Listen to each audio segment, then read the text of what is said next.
Hi, this is Miss Wright, and I am going to look at the characterization of the nurse in Act 1 of Romeo and Juliet. There's more to her than meets the eye. Okay, the nurse in Act 1 of Romeo and Juliet, she is presented as a comic character. But if we look closely at the backstory that Shakespeare takes the time to give us, we'll see that this character, who should be a flat, one dimensional character, actually has some substance to her, and her backstory helps us to have some sympathy for her. The nurse says, "Faith, I can tell her age into an hour. She's not 14. I'll lay 14 of my teeth, and yet to my teeth be it spoken I have but 4. She's not 14. How long is it now to Lammastide?" Lady Capulet says, "And for a fortnight and odd days." Okay, so the first thing we need to know here is that Lady Capulet and the nurse have come to speak to Juliet about the idea of getting married. But before they can ever do that, we have this long monologue about the nurse, by the nurse, and it's introduced by this back and forth between Lady Capulet and the nurse. Here we actually see that these two women are foils, because one is a woman who cannot stop talking but loves Juliet immensely, and the other is a woman who has trouble finding her words, and she probably too loves Juliet, but for some reason is unable to speak to Juliet on a personal level. And it's probably because the nurse has been the caretaker of Juliet all these years. So when she talks here about, "and yet to my teeth be it spoken I have but 4," I believe that's kind of, she's joking here. This is part of her comedy. And then she talks about Lammastide. Lammastide is a harvest holiday in England, or was celebrated at one point in England, and it comes on August 1st.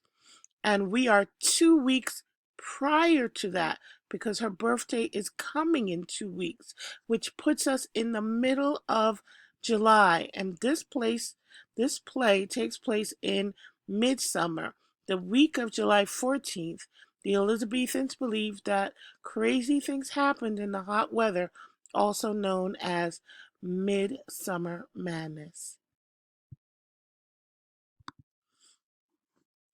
The nurse continues by saying, "Even or odd of all the days of the year, in the year, come Lammas Eve at night shall she be 14. Susan and she, God rest all Christian souls, were of an age, well Susan is with God.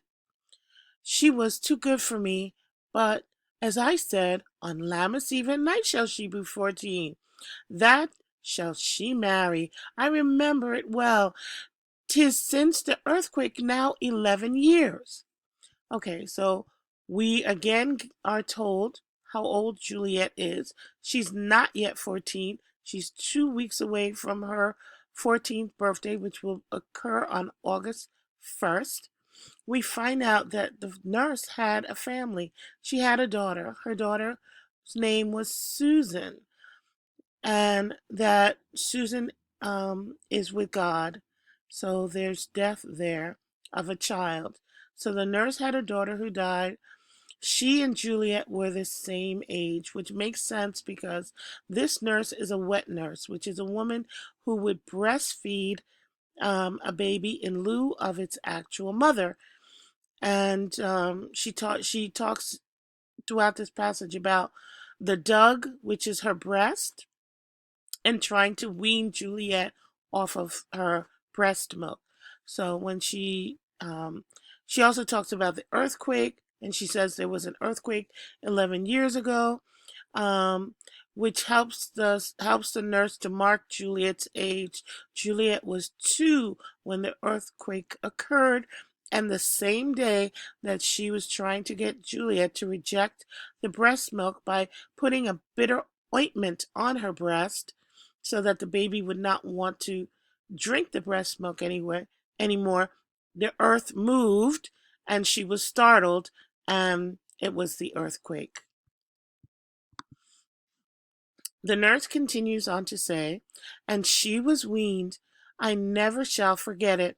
Of all the days of the year, upon that day, for I had laid wormwood to my dug, sitting in the sun under the dove house wall, my lord and you were then at Mantua. So here we have the confirmation. A woman changes a baby from breast milk to bottled milk. That's what it means to be weaned. A bitter substance rubbed on the breast to make the baby reject the best breast milk. That's the wormwood, is an ointment or oil that you rub on your breast. The dug is the breast. And when the baby wants the breast milk and tastes this bitter substance, it would no longer want the breast milk. And then we find out that they didn't live in Verona. The Capulets did not live in Verona at that time. They lived in Mantua, and Mantua will become important again later in the story, in the drama. So the nurse continues on and says, nay, I do bear a brain, but as I said, when it tastes the wormwood on the nipple of my dug and felt it bitter, pretty fool, to see it tetchy and fall out with a dug. Shake, quoth the dove house, 'twas no need, I trow, to bid me trudge. And since that time it is 11 years, for then she could stand could stand alone, nay by the rood. She could have run and waddled all about, for even the day before she broke her brow. And then my husband, God be with his soul, a was a merry man, took up the child. Okay, so before we leave this slide, she marvels at her memory when she says, I do bear a brain. She's amazed that she can remember everything. I put synesthesia here. Synesthesia is when you mix the senses. So when it talks about felt and bitter, bitter is a taste, and feeling is something that you do through touch. So she's mixing touch and taste here. So that's synesthesia. I put setting here because 11 years is part of setting. Remember, setting is time and place. So we're getting how long ago it was. When it talks about that she could stand alone, this is a baby learning to walk. So Juliet was a toddler, and she fell and hit her head. This is when it says she broke her brow. The toddler, because it was just learning to walk, took a few steps, fell forward, hit her head, probably got a good knot on the front of her head. And instead of the husband showing great sympathy, he goes to pick up the baby. We find out that God be with his soul is a way of finding out that he has also since died. So the nurse has lost both her daughter and her husband. But she says when he lived, he was a merry man, and he took up the child. And what did he do? It says, yea, quoth he, dost thou fall upon thy face? Thou wilt fall backwards, and when thou hast more wit, wilt thou not, Jule? And by my holy dam, the pretty wretch left crying, and said, I, to see now how a jest shall come about. I warrant, and I should live 1,000 years, I never should forget it. Wilt thou not, Jule? Quoth he, and the pretty fool it stinted and said, I. So we have a rhetorical question here. He's talking to the baby, and he asked a question, which he's not really expecting an answer. He includes sexual innuendo in that he tells her that when she's old enough, she'll be smart enough not to fall on her face, but to fall on her back, which is reference to women being on their backs during the sexual intercourse. And then the baby appears to agree with his sexual joke, obviously not understanding what he's talking about, but because the baby says I or yes, everybody cracks up and laughs. She talks about 1,000 years. That's hyperbole. If I should live 1,000 years. And then the nurse is completely amused that the child seems to be agreeing with her husband's dirty joke. So she doesn't have any problem with her husband's bawdiness. It looks like they were both meant for each other. Okay, so what should we know about the nurse from this excerpt?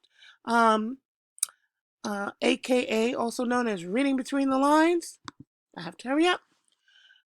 It is the nurse who is able to express fond memories of Juliet's childhood. It was the nurse who breastfed Juliet for 2 years. Juliet probably was a surrogate daughter for the nurse after the death of her daughter named Susan. Despite her bawdy exterior, bawdy means sexual, the nurse has experienced loss and grief from the death of two people close to her, Susan and her husband. Her husband was a bawdy character too, but seems warm and loving. There must have been a lot of laughs in that household. The nurse, who still dotes on Juliet, expresses great pride when Juliet manages to come up with wise responses to her mother's questions. Okay, so that's my take on the nurse. As we progress through the play, her character becomes a little bit more defined and a little bit more nuanced. So keep track of her and what happens to the relationship that she ultimately has with Juliet. And I'll be doing a video that takes the time to look at Juliet's character, who Harold Bloom said was one of the best female characters in all of literature. So that's a lot to live up to.